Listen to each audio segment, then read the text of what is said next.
4. Near the three-point line, it's Ellis. That doesn't go either for Ellis. Oh, boy, I tell you what, they don't get much uglier than the quarter he's having. Yeah, and it's not showing any signs, Greg, of turning around here soon. I mean, his touch is basically gone AWOL. The shot by Bellinelli, no good.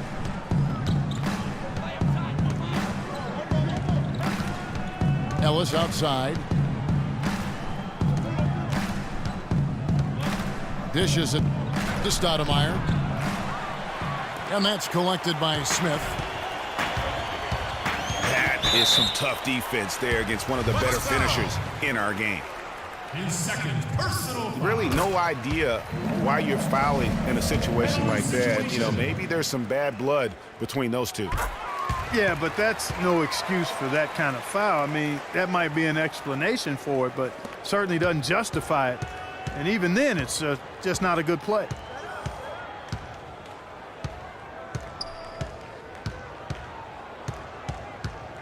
Now here's Ellis. His numbers are looking pretty good. He's got his scoring average up around 18.5 points a game. And it's in. Oh, wow, he nails the buzzer beater. Nice shot there without a second to spare. You know, as a defending team. And so the first quarter is in the books. The Bucks on top, up by 4. Stay with us as we get set to bring you the second quarter right after this. And now the second quarter just getting set to start. And an important part of every team's game, a look at the hustle stats for the Bucks. And it's been about their defense. They're playing with a frenetic pace, putting a lot of pressure on the ball handlers and forcing turnovers. Another big aspect of their game tonight has been the fast break, transition opportunities. They're really keeping it up tempo so far. Setting the floor for the Bucks. Burke is out there with Ellis.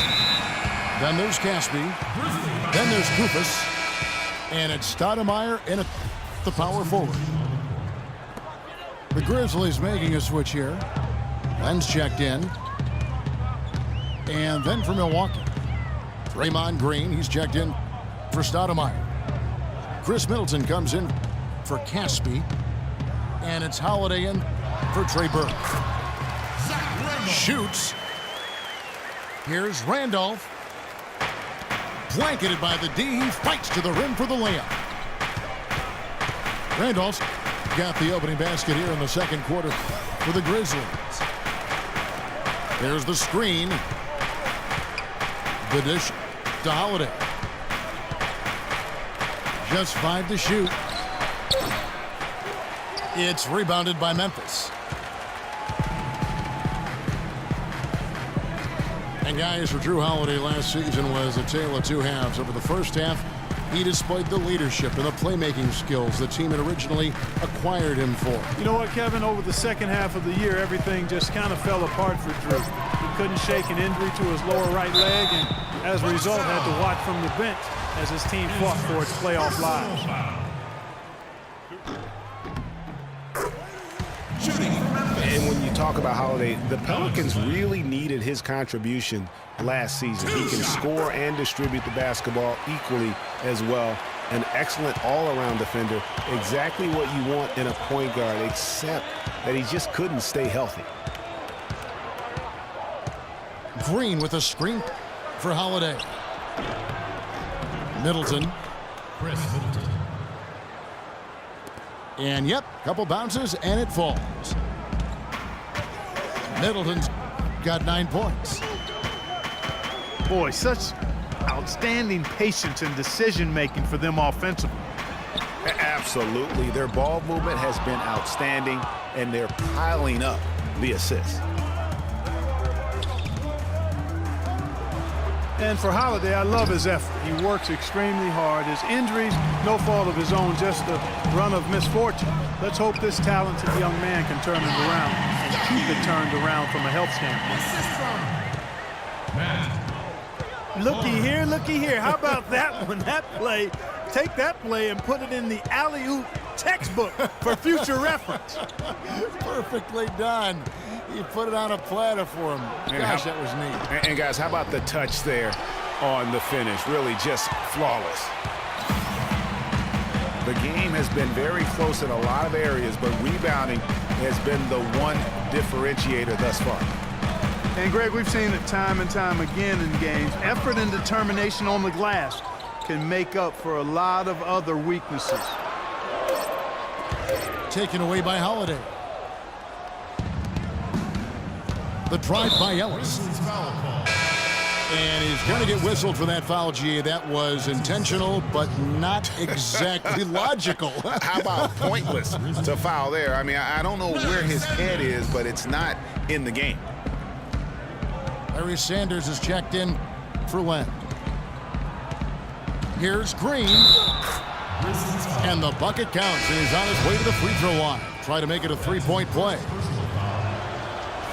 And guys, they continue to put a lot of pressure on the interior defenders with the way they work down low. It's becoming a theme in this game, Clark. They are piling up the points in the paint. Grizzlies making a switch here. Ariza's checked in. And Milwaukee also making a switch. O.J. Mayo is checked in for Ellis. This is not the slam dunk contest. You don't get do-over. You got to finish the job. Here's Holiday. A second chance effort. And a foul on the shot. He'll go to the stripe for two. That one is on Ariza. Yeah, way to play in attack mode and get to the line. And, you know, the defense gets their money's worth on that foul, stopping the layup and not giving up the and one. And guys, when you look at O.J. Mayo's statistics over the past few years, nothing really stands out. But then you watch him in games, especially in clutch moments, and he can seem like the most dangerous guy on the floor. A scary, deep-range shooter who loves to take defenders one-on-one. Bucks call timeout.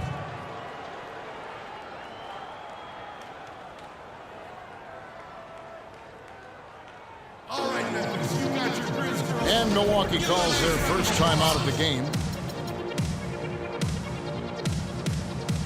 And, you know, one thing about Darren Williams, he used to get to the charity stripe at will. At the height of his career, he's averaging almost 6 free throws a game. The last couple seasons, he's been down around 3.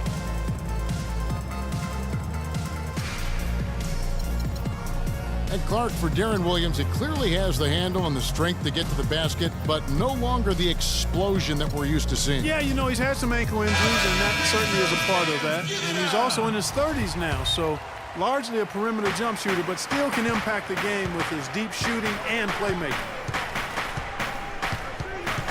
Catching up on the changes for Memphis. Bellinelli, he's checked in for Stuckey. And it's Napier in for Williams. Milwaukee also making some changes. Okafor comes in for Kufis. And it's Caspian for Chris Middleton. And they force the shot clock violation. Great D. The Grizzlies trailed by 4.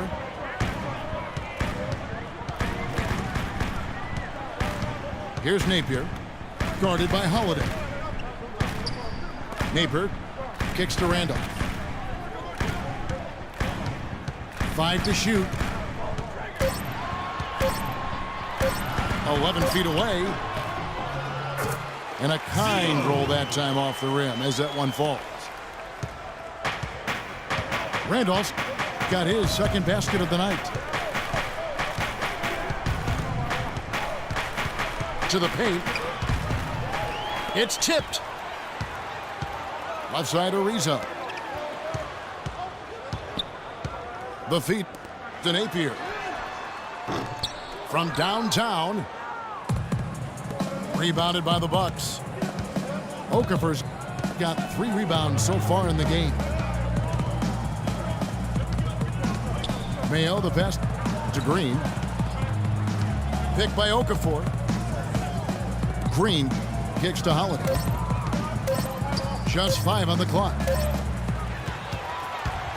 Fast break, Memphis. Bellinelli's got the ball. Kicks it to Randolph. Feeds to Bellinelli. He dishes it to Sanders. And it's all evened up. Sanders has got his second basket. Man, how about the dexterity for this big guy? I mean, he is really smooth around the basket. They set the pick. Mayo dishing to Holiday. And that one's good. Holiday's got his first points in this one. That's a clean look they gave him there, fellas, and he drains those. Timeout called the Grizzlies.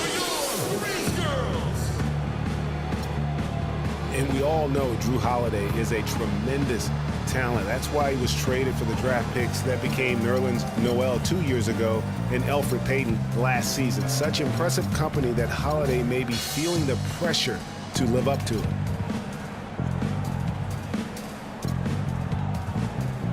Getting back to Holiday, we've seen the size, the court awareness, the change of pace moves he brings. Clark with a little more assertiveness and continued improvement on his jump shot. He'd be hard for anyone to keep up with. Boy, I really like this young man's game. He's got tremendous natural ability and a great work ethic. I think he'll very well be one of the best guards in the league. Only 25 years old right now. Plenty of time to reach that potential. It's Williams with the drive. Shot clock at 5. And guys, it's been a slow decline for Darren Williams the last few seasons. Once considered an elite point guard, he just doesn't have that stature any longer. He hits both from the stripe. Well, for Williams, Greg, in his decline, his field goal percentage dropped to below 40% last season. Clark, I never thought I'd see the day with that. Those were the worst offensive numbers since his rookie season. I mean, he had the game that you thought would carry him past his athletic prime, but that might not be the case the way those numbers look.